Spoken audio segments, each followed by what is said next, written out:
Welcome to Not Entirely Unlike Tea with Christine Collins.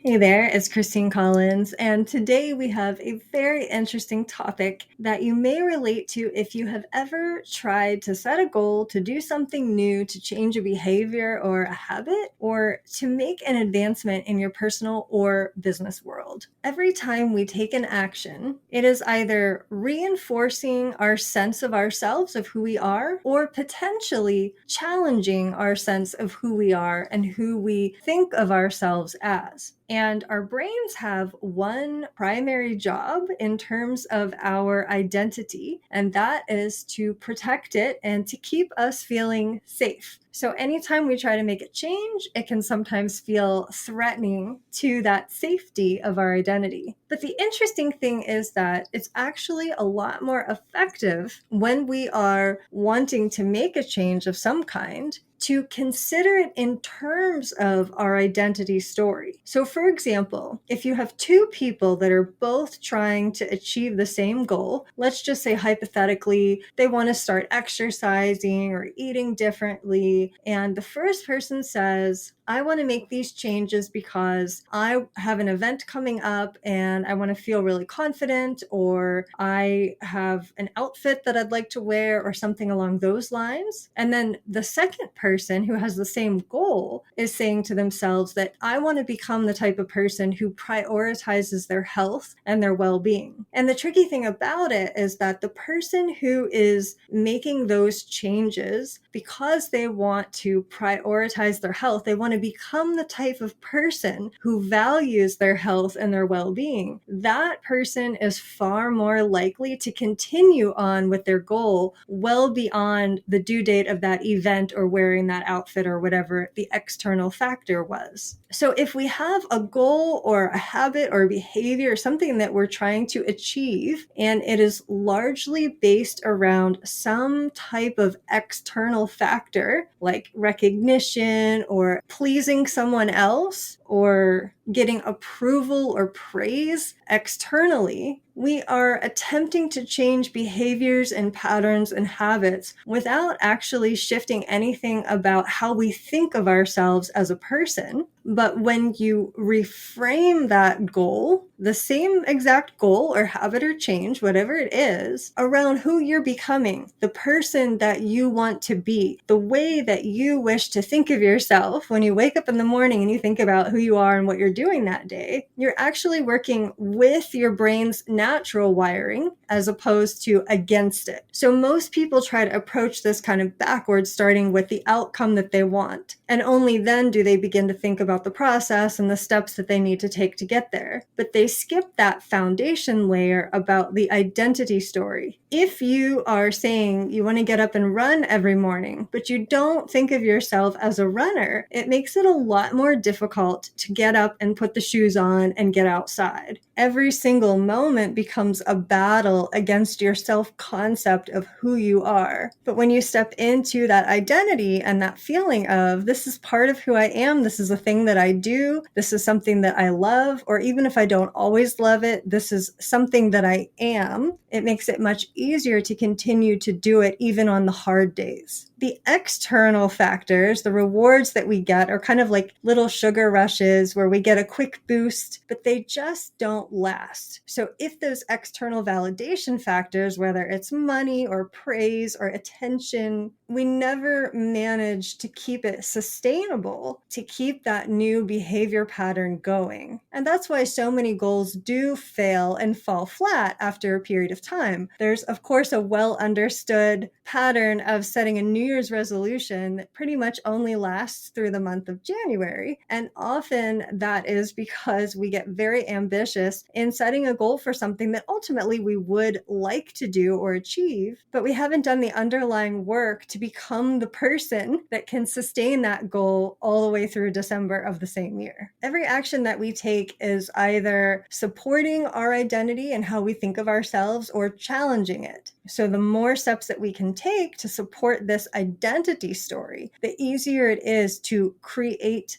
the new habit or behavior or goal. And at the same time, it's okay to have an off day. So if the goal is eating healthy, for example, having an off day where you eat French fries doesn't mean that you change the identity story away from I'm a healthy eater. It's still I'm a healthy eater. Today I ate French fries. Tomorrow I'll go back to eating the things that I normally eat in a healthy way. So a new identity story could start off with the phrase, I am someone who ... and then think about what it is that you truly want for yourself, and think about it in terms of the identity versus just the outcome. So it's totally fine to set an outcome. There's nothing wrong with that. But we also want to address that underlying story that we tell about ourselves, that we think about ourselves consciously and subconsciously. So we want to think about it as I am someone who, and then what is it that that person does? So it's not just that they achieve the specific goal, this external factor or outcome, but they are the type of person who is really interested in taking good care of their health. They are the type of person who's really interested in getting enough sleep. That doesn't mean that it happens every day or every time. That doesn't mean we don't have off days or bad days. It does mean, though, that the way we define ourselves in that more positive, optimistic way is indicative of the identity story that we're carrying that supports the goal that we have. And when that concept becomes part of your identity, it starts to become more inevitable. We kind of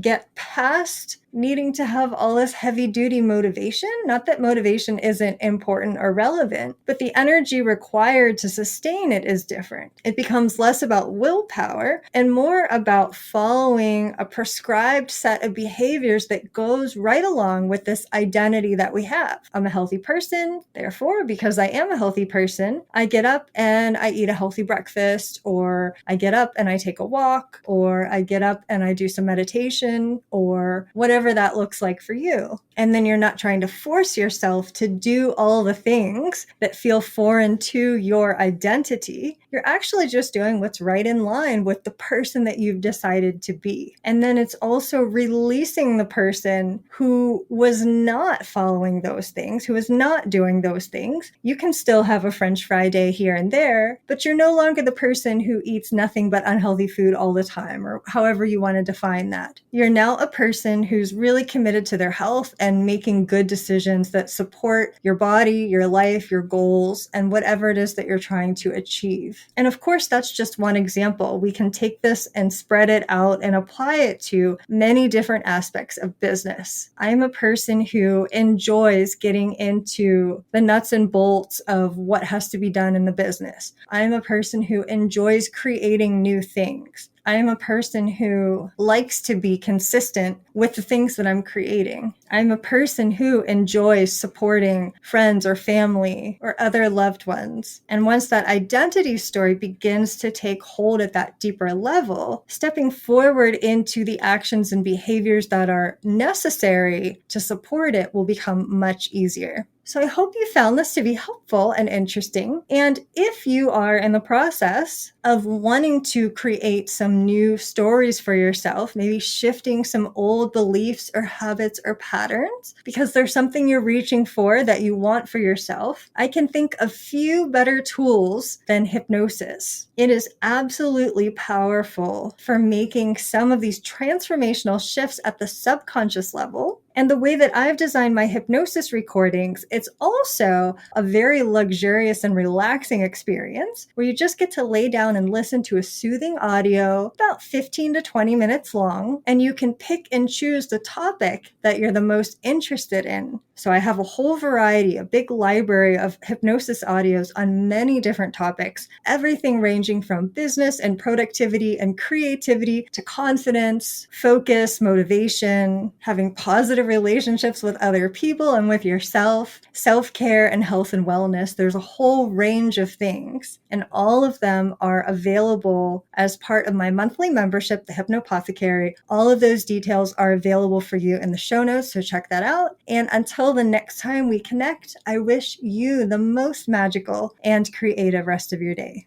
Thanks for listening. This is Christine Collins at transformcreate.com.